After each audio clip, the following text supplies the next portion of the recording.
So that's why I'm feeling very generous towards the Right Honourable Lady, because she has been stitched up, she's going to need some friends, and I want her to know that we're all here for her. Some people think opposition is about to be back at the dispatch box, and I've been looking forward to speaking opposite the Right Honourable Lady for a very, very long time. She and I have never really met, certainly never spoken to each other, despite being in this house together for 7 years. We have some things in common, not much. We were both born in 1980, although I'm older and wiser than she is. People often think we're both much younger than we really are, because we've got such great skin and good hair. And we're both known as being quite feisty. So I'm really pleased to be able to congratulate her on her elevation to Secretary of State and Deputy Prime Minister. This is a phenomenal achievement. She will be a great inspiration to young people, but particularly young women in many communities across the country. And I think that's a wonderful thing. That's the sort of Britain we are, where people who grow up from all walks of life can reach the top. It's an extraordinary story, dare I say, of conservative success. Because unlike me, she grew up under a conservative government with a welfare state that provided a safety net, a strong economy and opportunity, while I mostly grew up in Nigeria under a socialist military government that used a lot of the rhetoric that I've heard her promote when she was sitting on this side of the House. So she may not credit Conservatives for what she has achieved, but we'll be taking some of that credit anyway. So I'd like to extend a very warm welcome to her on her first outing as a minister in the chamber, because it's only going to be downhill from here. You see, the thing is, I've been a Secretary of State before, and after 5 years as a minister, you learn a thing or two about government that you never can in opposition. I've been there, done it, and I can tell the Right Honourable Lady that she has been stitched up. It is quite clear that the bills and policies from the King's speech she's just referenced have not been written by her, but by the Chancellor and the Chancellor's advisers. We all know this because we watched the member for Leeds West announce them in far more detail in her speech last week. And all the stuff the Secretary of State worked on in opposition, like her new deal for workers, has been taken off her and given to the Business Secretary. So I'm sorry to tell the Right Honourable Lady that her colleagues, the Prime Minister, the Chancellor, and their many advisers have written a manifesto and made promises that are not deliverable, and they've hung them around her neck and said, Angie, you go out there and you sell it. I'm sad to see many of her shadow team not sitting beside her as ministers. They worked for free, grinding in opposition for years, only to watch the children of the chosen ones get the ministerial cars and salaries before their maiden speeches are written. Wow. Golden tickets. Sue Gray was a lot nicer to me when she worked in my department. I think we know who's in charge, and it's not the Right Honourable Lady. She's been stitched up. They've made her the fall guy. They've promised 1.5 million houses by the end of this Parliament. That's over 800 houses per day, and we're already 2 weeks in. And as she goes on, day after day, she's going to realise that a backlog is building and there's no way out. But I want her to know that I'm here for her. I'll be here to hold her hand and walk her through what is likely to be a very difficult time. I may even give her some tips, because having worked in that department, I know what needs to be done. I know what we should have done that we didn't do. And I know that they're going to make the same mistakes. All those bright, shiny faces I see sitting behind the Right Honourable Lady who are really excited to be here. They haven't started getting those angry emails we've been replying to for 14 years. Many of those voters on whom their narrow and slim majorities now rely will be writing to them. So in the spirit of sisterly support, I'm going to let her know what's going to happen over the next few weeks and months. And they're looking so nervous right now, I can tell. They look very nervous. Let me tell the Right Honourable Lady, she's going to get a period of consultation that's going to take this long. And then she's going to have to respond to that consultation. And that'll take this long, assuming that nothing goes wrong with either of those processes. So we reached December, January, 6 months have passed, and that is 10% of the Parliament, where you haven't built any extra homes. So at this point, she'll be running 500 homes behind the target every single day, and they wouldn't have started building properly. The honourable gentleman is trunching from a sedentary position. That you wait and see. We have seen. We've been there. We know. You don't. And as it becomes clear in these new Labour constituencies, for which congratulations, these new Labour constituencies in the Green Belt, as it becomes clear to their voters what's happening, those MPs are going to receive a lot more emails. I mean, a lot more.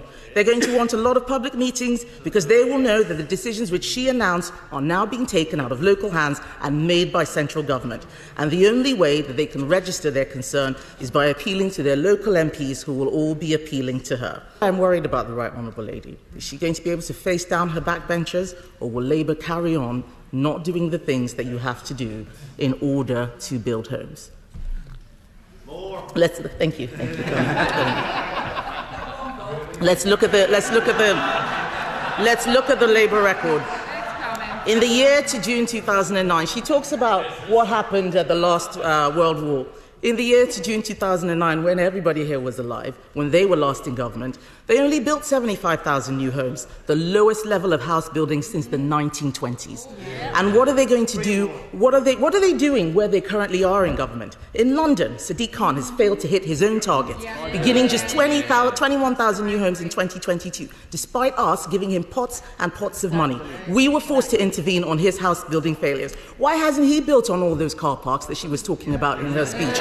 In Wales, the Labour administration promised to deliver 20,000 new homes for social rent by 2026. They've barely delivered a quarter.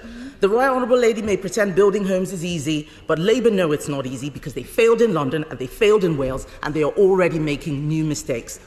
We all know that immigration increases housing demand. Just this week, we heard that they're going to be fast-tracking 90,000 illegal immigrants who already landed here. If they are permitted to stay, they will require permanent housing.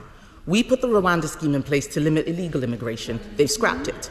So with no plans whatsoever to tackle the problem, has she got 90,000 homes ready for the people her Home Secretary is going to be fast-tracking through?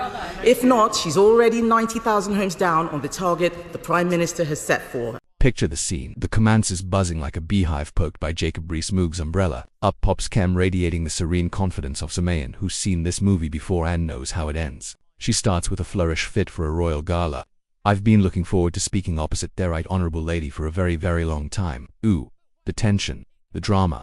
It's like Wimbledon's centre court, but with more polyester and fewer forehands. Then comes the masterclass in backhanded bouquets. We share some things in common. We were both born in 1980, though I'm older and wiser naturally. People think we're younger than we are because we've got such great skin and good hair. Flattery or expertly veiled reminder that time spares no one, no Tevin cabinet ministers. The plothicons faster than custard in a hurricane. But wait, it gets better. Kem, ever the gracious sister, showers Angela with praise for her phenomenal, hailing her as an inspiration to young women. Oh, how lovely, how unifying, how utterly undercut by the next breath. It's an extraordinary story, dare I say, of conservative success. Cue the record scratch. Kem drops the mic, or rather gently places it on a velvet cushion as she credits conservative governance for Angela's rise, painting her own party as the fairy godmother to Angela's Cinderella. If Cinderella's coach was built by Tory policy wonks, she may not credit conservatives but will be taking some credit anyway. That chic, the audacity, the sheer unadulterated nerve of it. It's like Simone complimenting your baking while quietly replacing your Victoria sponge with a shop-bought one. Sublime. Then comes the twist.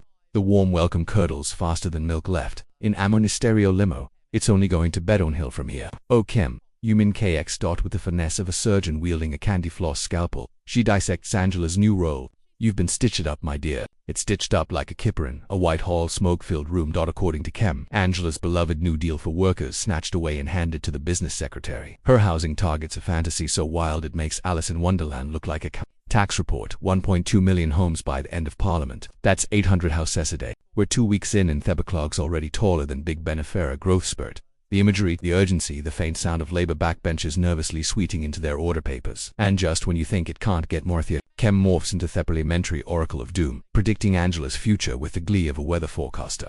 Announcing a monsoon at a barbecue. Consultation will take this long. Response to consultation this long. Suddenly it's January.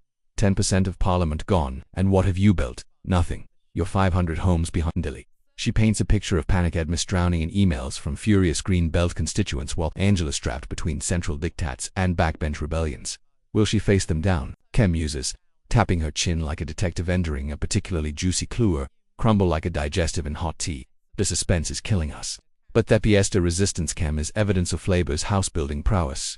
With timing of a stand-up comic she trumps out Labour's track record. In London, Sadiq Khan built just 21,000 homes, despite our pots and pots af. In Wales, promised 20,000 social homes, delivered a measly quarter, then bummed the immigration haymaker, and now Joe are fast-tracking 990,000 illegal migrants to stay. Where are Aretha homes, Angela? That's another 990,000 homes down the drain. The coup d'etat. We had Rwanda to stop this, you scrapped it. So got 90,000 spare house laying about. The chambers a go. Detention's thicker than pea soup. Kemi might as well have handed Angela a shovel and said, "Love the whole Euro and I designed it." Asterisk. She closes not with a bang, but with a smirk wrapped in faux concern. Some think opposition is calling people scum. I prefer "I told you so." And I'll be here to say it when you miss every target. It's brutal. It's brilliant. It's the equivalent of a slow-motion car crash narrated by Stephen Fry. Per Angela left blinking like a rabbit in the headlights of a Jaguar sporting a blue rosette. The script she'd rehearsed: localism, fairness, New Deal, lies and tatters. Kemi's not just one exchange. She's turned PMQs into her own personal West End stage, starring Angela as the plucky understudy in a tragedy she didn't see coming. So, there we have it, folks. A welcome sosovage. It would make a Viking blush. A sisterly hug that feels suspicious like a headlock. And Angela Rayner. Well, let's just say if political debuts were rated on TripAdvisor, this one's getting 1 star. With a review "didn't see the knife coming, would not recommend." Until next time, keep your wits sharp, your tea hot, and your expectations of political mercy very low.